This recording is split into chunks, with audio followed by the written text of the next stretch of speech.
আমার অলমোস্ট 40-50 মতো মুরগি হবে, সবগুলো মারা গেছে। ইভেন আমাদের যে বড় টার্কি মুরগিটা ছিল ওটাও মারা গেছে, ওর ফিমেলটাও মারা গেছে। আসসালামু আলাইকুম, this is Papon from world Bengali and you are welcome to mental planet. অনেকদিন ধরে আমরা কোনো ভিডিও আপলোড দিই না, কারণ হচ্ছে যে অনেক বেশি প্যারায় আছি। যারা হাঁস মুরগি পালেন তারা একটা জিনিসের সাথে ভালোই অবগত আছেন, সেটা হচ্ছে যে একটা বার্ড ফ্লু ঘুরতেছে। সবার ফার্মে কম বেশি হয়েছে ভাইরাস। তো এটার কারণে কেউ দুই একটা মুরগি হারাইছে, কেউ 5-6টা হারাইছে, কেউ সব হারাইছে। আর সব হারানোর লিস্টে আমি আছি। আমার অলমোস্ট 40-50 মতো মুরগি হবে, সবগুলো মারা গেছে। ইভেন আমাদের যে বড় টার্কি মুরগিটা ছিল ওটাও মারা গেছে, ওর ফিমেলটাও মারা গেছে। আমার হাঁসগুলোরও সমস্যা শুরু হয়েছে। মানে বলতে গেলে আমার পুরা মানে এখানে নিচে যারা থাকতো হাঁস মুরগি সব কানা করে ফেলছে। আমার এখানে একটাও কিন্তু মুরগি নেই। একদম এই 4 খাঁচা ভরে মুরগি ছিল আমার, সব ফাঁকা হয়ে গেছে। চারদিকে দেখাও, একদম চারদিক পুরা ফাঁকা। একটা মুরগি কেউ চোখে দেখতে পারবেন না।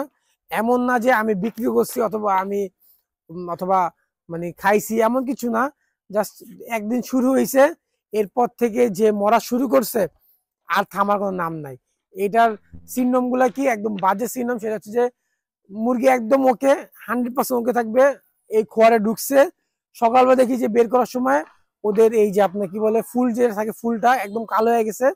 ওটাকে বার্ড ফ্লু বলে, যেটার কারণে আমার ফার্মের একটা মুরগিও নেই এখন। আমার আলফাকে আমি একটু সাইড করে রাখছিলাম। এছাড়া আমি অনেক ওষুধ ট্রাই করছি, অলমোস্ট 1000-2000 টাকার মতো ওষুধ খাওয়া ফেলাইছি আমি, কোনো রেজাল্ট নাই। এটা আসলে আমার ফার্মে যে হয়েছে এরকম না, এটা সবার ফার্মে কম বেশি হয়েছে।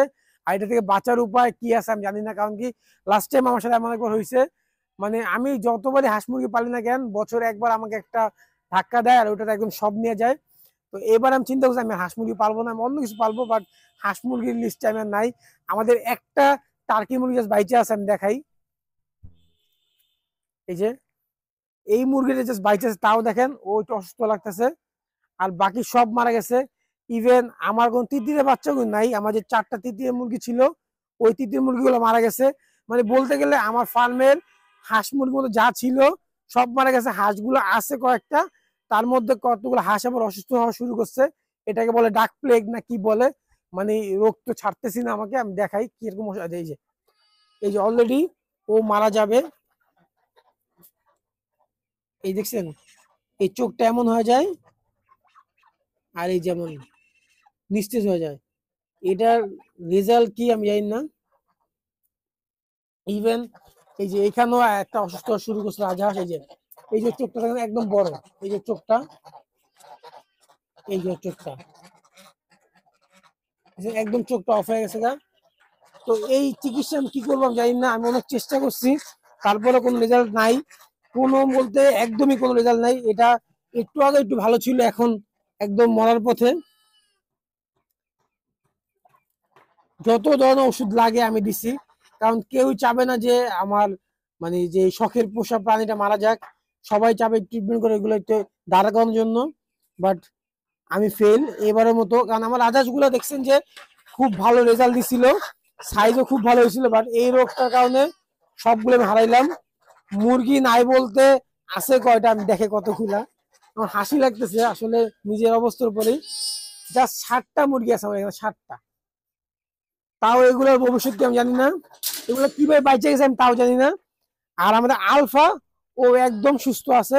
আলফার প্রবলেম হয়েছিল, এই যে ফুলটা দেখছেন না, ওদের যে ফুলটা থাকে একদম কালো হয়ে যায়। আমি ছবি দিয়ে দিছি সাথে, দেখতে বুঝতে পারবেন যে কিরকম হয়। এটার জন্য বাচ্চার জন্য এটা কি করতে হয়, এটা আমি অনেকের কাছে পরামর্শ চাইছি, কারো কাছে নাই। সবার কথা হচ্ছে যে এটা হওয়ার আগে আপনাকে মানে স্টেপ নিতে হবে, হওয়ার পর আর কিছু করা থাকে না। আর থ্যাঙ্কফুলি আমার এই 4টা মুরগি ভালো আছে, কারণ কি ওরা ওদের থেকে আলাদা আছে। আর ওরা আলাদা আছে, ওরা ওদের থেকে আলাদা আছে, প্লাস ওদের ওদের সাথে কোনো সম্পর্ক নেই, খাবার দাবার সব আলাদা, এই জন্য ওরা সেফ থাকছে। এখন অনেকে বলতে পারেন যে আপনি তাহলে যখন ইনফেক্টেড হয়েছে সরাইলেন না কেন। আসলে মেন কথা বললাম, সেটা হচ্ছে আমার জায়গাটা ইনফেক্টেড হয়েছে। এখন এই যে 50টা আপনার মুরগির বাচ্চা, তারপর আপনার 40টা হাঁস, এগুলো আমি আলাদা কোথায় রাখবো?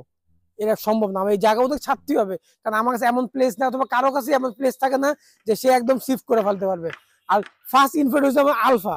আলফা প্রথম, আলফার পুরা এই মাথাটা আপনার মানে যেই ফুল থাকে ওটা একদম কালো হয়ে গেছিল। তো আমি ভাবছি ও মারা যাবে, কিন্তু ওর সার্ভাইভ করছে, বাকিগুলো মারা যেতেছে আস্তে আস্তে। এমন হয়েছে যে সকালবেলা এটা খুললে 5টা মারা যায়, 6টা মারা যায়। এমনকি আমি ফার্মে বসে আছি, এখানে 4টা মারা যাচ্ছে, 5টা মারা যাচ্ছে। মানে এই কত যে কবর দিছে আমি, এক পর্যায়ে আমি বলছি কবর দেওয়া লাগবে না, দূরে কোথাও ফালা দিয়ে আসতে, কারণ এখানে কবর দেওয়ার মতো জায়গা নাই। তো আমি হ্যান্ডস আপ, আমি আর এই হাঁস মুরগিতে নাই। দেশি মুরগি দেশি হাঁসে আমি আর নাই। কারণ কি, এই যাওয়ার সময় খুব বেশি খারাপ লাগে। ব্যাপারটা এমন না যে আমার খুব লস হয়ে গেছে, এমন কিছু না। ইভেন আমি যখন ওদের জন্য আমি যে ডিমগুলো বসেছি, আমি কাল পরশুর মধ্যে আমি 100 বাচ্চা পাবো, আমার সব উঠে যাবে লস। বাট এটা যে কষ্ট, যে আমি এত কষ্ট করে এগুলো বানাইছি অথবা এত আদর যত্ন করে পালছে, এটাই খারাপ লাগে। তো যাদেরই বার্ড ফ্লু হয়েছে তাদেরকে আমার কোনো পরামর্শ দেওয়া নেই। আর যদি আপনার আমাকে পরামর্শ দেওয়ার থাকে, আমাকে জানান।